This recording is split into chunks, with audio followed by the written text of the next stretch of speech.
नमस्कार, आप सभी का एक बार पुनः स्वागत है। मैं जितेंद्र चौरसिया। आज आज हम सभी हिंदी साहित्य में इतिहास लेखन की परंपरा को पढ़ेंगे। किन-किन विद्वानों ने हिंदी साहित्य के इतिहास लेखन को लिखा है, हम आज उनके बारे में जानेंगे। इसमें सबसे पहला प्रयास हिंदी साहित्य के इतिहास को लिखने में गारफादर तासी का है। इन्होंने अपने ग्रंथ का नाम इफ्तवार द लिटरेचर इंदुई हिंदुस्तानी रखा है। इनके ग्रंथ का नाम थोड़ा कठिन ज़रूर है, लेकिन आप 2-4 बार याद करेंगे तो याद हो जाएगा। इफ्तवार द लिटरेच्योर एंदोये हिंदुस्तानी। यह ग्रंथ फ्रेंच भाषा में है और यह ग्रंथ 2 भागों में प्रकाशित हुआ था।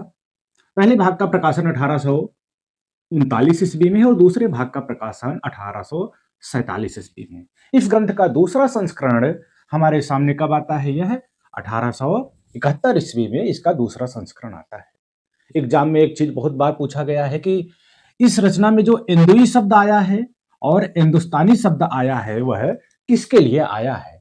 तो वह इंदुई शब्द जो है आया है वह हिंदवी मतलब हिंदी के लिए आया है और हिंदुस्तानी शब्द यह हिंदुस्तानी मतलब उर्दू के लिए यहाँ पे आया हुआ है। इस रचना में इस ग्रंथ में कुल कवियों की संख्या 738 है। कितने कवि हैं? 738 कवि हैं। लेकिन इसमें हिंदी और उर्दू के दोनों कवियों को शामिल किया गया है इस रचना में, जिसमें से हिंदी के सिर्फ 62 कवि हैं। कितने कवि हैं? सिर्फ 62 कवि हैं। बाकी कवि किस भाषा के हैं? वो उर्दू भाषा के हैं। यह ग्रंथ पेरिस में मुद्रित हुआ था, प्रकाशित हुआ था। ब्रिटेन और आयरलैंड की प्राच्य अनुवादक समिति की ओर से यह प्रकाशित किया गया था। एक चीज रचना काफी पूछी जाती है इसके बारे में कि इस रचना का अनुवाद किसने किया? तो आप लोग याद रखेंगे, लक्ष्मी सागर वार्ष्णेय जी ने इस रचना का अनुवाद किया। किस नाम से किया? हिंदू साहित्य का इतिहास। आपको पता होगा कि इन्होंने हिंदुस्तानी, ये जो हिंदुस्तानी शब्द है उसी का ये जो है हिंदी, तो हिंदू साहित्य का इतिहास इन्होंने करके हिंदू साहित्य का इतिहास प्रकाशित किया। कब प्रकाशित किया? 1952 ईस्वी में। इस ग्रंथ की खासियत यह है कि यह सबसे हिंदी साहित्य इतिहास लेखन की परंपरा में पहला प्रयास रहा है। इस ग्रंथ में काल विभाजन और नामकरण का कोई भी प्रयास नहीं किया गया है। यह ग्रंथ अंग्रेजी वर्णमाला के क्रम के अनुसार लिखा गया है। जैसे यदि हम कबीर और केदारनाथ को हम अगर इसमें रखें तो वो दोनों एक साथ आएंगे, लेकिन आपको समझाने के लिए बता रहा हूं क्योंकि कबीर का नाम भी अंग्रेजी वर्ण के के से होगा और केदारनाथ का भी के से होगा, इसलिए इन दोनों कवियों को एक साथ एक क्रम से रखा जाएगा, इस तरह से होगा। तो आप लोग इस चीज को समझ गए होंगे। अब आगे हम बात करते हैं दूसरे ग्रंथ पे, जो कि मौलवी करीमुद्दीन का है। 1848 ईस्वी में प्रकाशित होता है। कौन सा ग्रंथ है? तज़किरा ई सूराई हिंदी। यह भी एग्जाम में पूछा जाता है कि तज़किरा सूराई हिंदी किसकी है? तो मौलवी करीमुद्दीन का है। यह कहां से प्रकाशित हुआ है? तो दिल्ली कॉलेज द्वारा यह जो है प्रकाशित किया गया था। और इसमें इस ग्रंथ में कितने कवि हैं? तो 1004 कवि हैं। इसमें भी वही बात है कि हिंदी के सभी कवि नहीं है, तो हिंदी के इस ग्रंथ में कितने हैं कवि? 62 कवि हैं। आगे जो है जो रचना है वह भाषा काव्य संग्रह है। महेश दत्त शुक्ल की है। एग्जाम में जीआईसी में पूछा जा चुका है इसके पहले। और यह रचना कब आती है? 1873 ईस्वी में। यह हिंदी भाषा में लिखा गया पहला इतिहास ग्रंथ है। और यह कहां से प्रकाशित होता है? नवल किशोर प्रेस लखनऊ से यह ग्रंथ प्रकाशित होता है। आइए हम आगे की रचना को देखते हैं, कौन कौन सी रचना है। इसके बाद हमारे सामने जो रचना आती है वह रचना है शिव सिंह सरोज। ये किसने लिखा है? तो शिव सिंह सिंगर ने इसको लिखा है। यह ग्रंथ हिंदी भाषा का दूसरा महत्वपूर्ण ग्रंथ है। तो आप सभी लोग कमेंट में बताएंगे कि पहला कौन सा ग्रंथ था हिंदी भाषा में लिखा गया। यह ग्रंथ कब प्रकाशित होता है? 1883 ईस्वी में इस ग्रंथ का प्रकाशन होता है। और कहां से होता है? नवल किशोर प्रेस लखनऊ से। तो इसके पहले भी एक और ग्रंथ नवल किशोर प्रेस लखनऊ से प्रकाशित हो चुका है, जो कि मैं आगे आपको बता चुका हूं। इस ग्रंथ में भी काल विभाजन और नामकरण का कोई प्रयास नहीं किया गया है। और इस ग्रंथ को कैसे लिखा गया है? वर्णानुक्रम पद्धति पर। जैसा कि हमने देखा, गारफा दत्तासी ने अंग्रेजी के वर्णानुक्रम पद्धति पर लिखा था, लेकिन इसमें हिंदी के वर्णानुक्रम पद्धति के अनुसार लिखा गया है। अब आगे का ग्रंथ हमारे लिए सबसे बहुत महत्वपूर्ण है। वास्तव में सच्चे अर्थों में लिखा गया है, कहा जाता है कि सच्चे अर्थों में हिंदी साहित्य का पहला इतिहास इसी को माना जाता है। कौन सा? The modern vernacular, the modern vernacular literature of northern Hindustan. इस ग्रंथ के लेखक कौन है? George Abraham Grierson. कहीं कहीं आपको बस जॉर्ज ग्रियर्सन मिल जाएगा, लेकिन इनका पूरा नाम जॉर्ज अब्राहम ग्रियर्सन है। इस ग्रंथ का प्रकाशन, यह ग्रंथ 1888 ईस्वी में एशियाटिक सोसाइटी ऑफ बंगाल की पत्रिका के विशेषांक के रूप में आता है। यह विशेषांक का क्या मतलब होता है? कोई पत्रिका कभी कभी बीच बीच में कोई विशेष अंक निकालती है, किसी चीज को किसी विशेष चीज पर केंद्रित करके वह ग्रंथ निकाला जाता है। तो उसी में यह एशियाटिक सोसाइटी ऑफ बंगाल की पत्रिका के विशेषांक के रूप में यह ग्रंथ 1888 ईस्वी में आता है।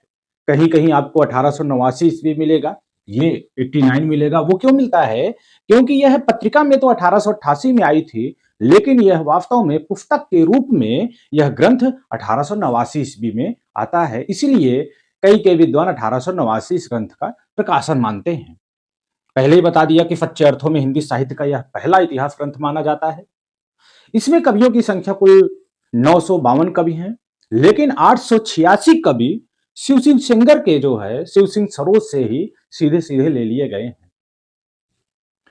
एक बड़ा एग्जाम में पूछा जाता है यह कि इस ग्रंथ का अनुवाद जो है किसने किया है? तो इस ग्रंथ का अनुवाद किशोरी लाल गुप्त जी ने किया है। लेकिन किस नाम से किया है? तो हिंदी साहित्य का प्रथम इतिहास नाम से किया है। कब किया? 1957 ईस्वी में।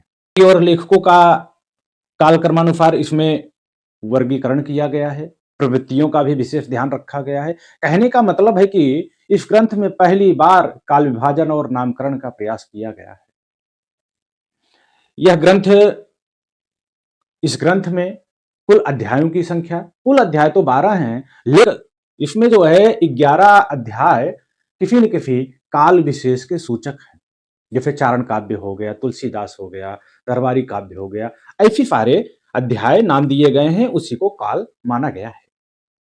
भाषा की दृष्टि से इस ग्रंथ की एक महत्वपूर्ण और उपलब्धि रही है। भाषा की दृष्टि से इन्होंने क्या किया है कि क्षेत्र निर्धारण किया है। अरबी फारसी मिश्रित उर्दू को इन्होंने बाहर किया है। संस्कृत की भाषा को, संस्कृत प्रकृत के भाषा को भी इन्होंने हिंदी से बाहर ही रखा है। और एक चीज बहुत बार एग्जाम में पूछा गया है, इन्होंने ही जॉर्ज अब्राहम ग्रियर्सन ने ही भक्ति काल को स्वर्ण युग कहा है। कौन से? उन्होंने 16वीं और 17वीं सदी का काल क्या है कि भक्ति का स्वर्ण युग है। अगला ग्रंथ जो हमारे सामने आता है वो है मिश्र बंधु विनोद। यह ग्रंथ मिश्र बंधु ने लिखा है। अब मिश्र बंधु ये 3 भाई थे। कौन कौन थे? ये 3 भाई थे, गणेश बिहारी मिश्र, गणेश बिहारी मिश्र, दूसरे पे श्याम बिहारी मिश्र, श्याम बिहारी मिश्र, और तीसरे पे सुखदेव बिहारी मिश्र।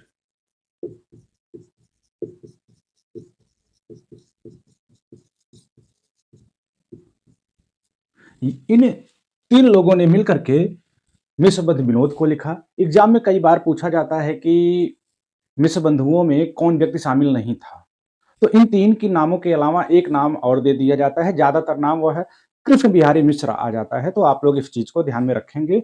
इसका ट्रिक भी आप बना सकते हैं, गस्सू ऐसे कर सकते हैं, गस्सू कर देंगे। ग से यहाँ पे गणेश बिहारी, आधा स से ये श्याम बिहारी मिश्र, और ये स से सुखदेव बिहारी मिश्र हो जाएगा।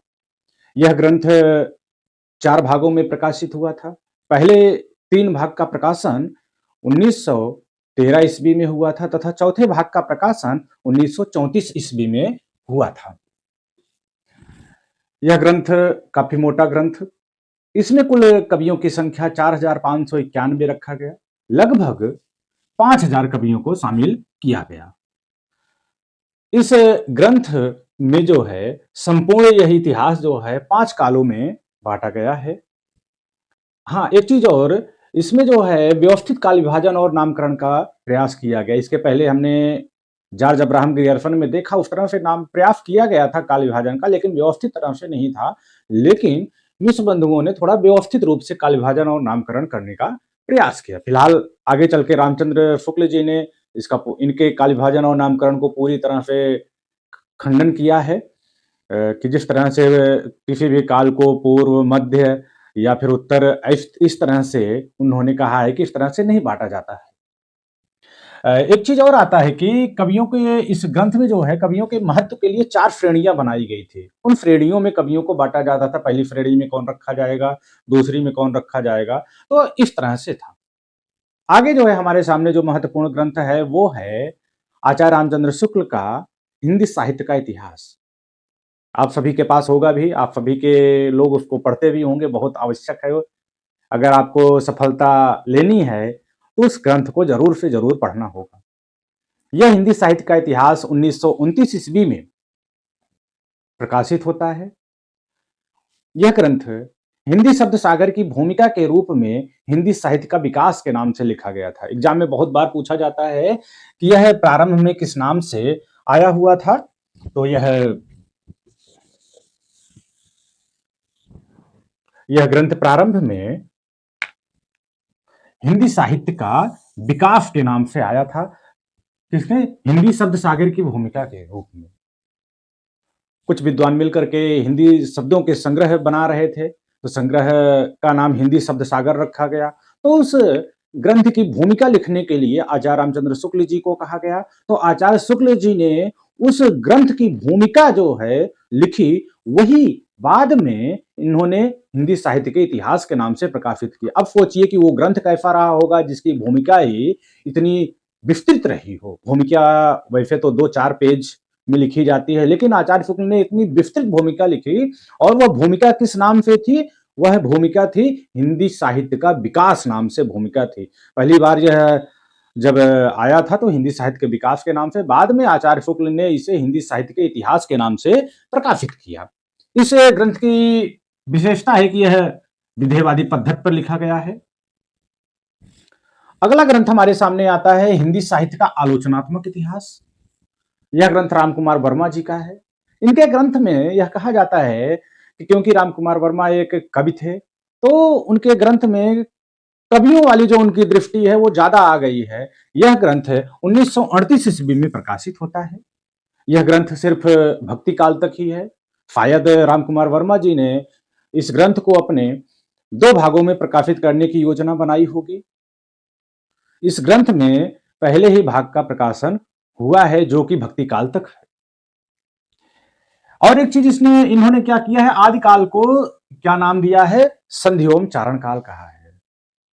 संध्योम चारण काल इन्होंने कहा है। बाकी काल विभाजन इन्होंने पूरा का पूरा आचार्य रामचंद्र शुक्ल के जो काल विभाजन है उसको ही इन्होंने अपने ग्रंथ में रखा है। एक चीज इनकी बहुत जो है महत्वपूर्ण भूमिका हो जाती है। इन्होंने जो आचार्य शुक्ल जी ने ज्ञानाश्रय शाखा, प्रेमाश्रय शाखा, बड़े बड़े नाम दिए थे, उसको इन्होंने अपने नामकरण छोटा छोटा कर दिया। ज्ञानाश्रय शाखा को संत काव्य, प्रेमाश्रय शाखा को सूफी काव्य कहा है। स्वयंभू को हिंदी का पहला कवि इन्होंने मान लिया, जो कि अपभ्रंश के पहले कवि हैं।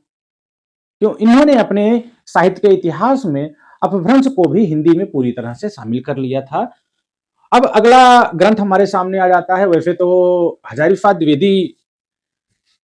द्विवेदी जी ने वैसे तो कोई स्वतंत्र रूप से इतिहास ग्रंथ नहीं लिखा है, लेकिन उन्होंने जो रचनाएं लिखी हैं उनमें जो सिद्धांत उन्होंने दिया है वह आगे चल के काफी प्रमाणिक होता है, और हिंदी साहित्य के इतिहास लेखकों की दृष्टि को भी काफी प्रकाश में लाता है। वह ग्रंथ है सबसे पहले हिंदी साहित्य की भूमिका। हजारीफा द्विवेदी का हिंदी साहित्य की भूमिका कब आती है? 1940 ईस्वी में। दूसरा ग्रंथ हिंदी साहित्य का आदिकाल है। यह भी कब आता है? 1952 ईस्वी में। और तीसरा ग्रंथ हजारीफा द्विवेदी का है हिंदी साहित्य का उद्भव एवं विकास, यह भी ग्रंथ 1952 में। तो एक पहला वाला जो हिंदी साहित्य की भूमिका है वह 1940 ईस्वी में आती है, बाकी ये दोनों 1952 ईस्वी में आते हैं। अब आगे का ग्रंथ है हिंदी साहित्य का वैज्ञानिक इतिहास। हिंदी साहित्य का वैज्ञानिक इतिहास वह कब है? तो वह ग्रंथ है 1965 ईस्वी में। किसका है हिंदी साहित्य का वैज्ञानिक इतिहास? गणपत चंद गुप्त जी का है। इसके बाद आगे का एक ग्रंथ और महत्वपूर्ण आ जाता है, आप सभी लोग पढ़ते हैं, वह है डॉक्टर नगेंद्र द्वारा संपादित पुस्तक। डॉक्टर नगेंद्र द्वारा संपादित पुस्तक का नाम है हिंदी साहित्य का इतिहास ही है। इस ग्रंथ को डॉक्टर नगेंद्र जी ने पूरा नहीं लिखा है, इस ग्रंथ को 26 विद्वानों ने मिलकर के लिखा है। इसके हर एक छोटे छोटे पार्ट को, भाग को अलग अलग विद्वानों ने लिखा है। जैसे सूफी काव्य का हो गया, या फिर कृष्ण काव्य हो गया, राम भक्ति काव्य हो गया, या फिर रीत काल में रीतबद्ध हो गया, रीत मुक्त हो गया। इसी तरह से सब अलग अलग विद्वानों ने इस ग्रंथ को लिखा है। इसके बाद आगे की रचना में हमारे सामने जो महत्वपूर्ण ग्रंथ आ जाता है वो है हिंदी साहित्य और संवेदना का विकास। हिंदी साहित्य और संवेदना का विकास, यह रामस्वरूप चतुर्वेदी जी की रचना है, और यह कब आती है? 1986 ईस्वी में। हिंदी साहित्य और संवेदना का विकास, यह किसकी रचना है? रामस्वरूप चतुर्वेदी जी की। रामस्वरूप चतुर्वेदी जी की इसी रचना पर 1996 में व्यास सम्मान मिलता है। कौन सा सम्मान? व्यास सम्मान। 10 साल बाद ही इस रचना पर व्यास सम्मान मिल जाता है। ये महत्वपूर्ण भी तक ग्रंथ थे जिसको हमने पढ़ा। बाकी और बहुत सारे ऐसे हिंदी साहित्य के इतिहास ग्रंथ लिखे गए हैं जिसका हम आगे अध्ययन करेंगे। ठीक है, नमस्कार।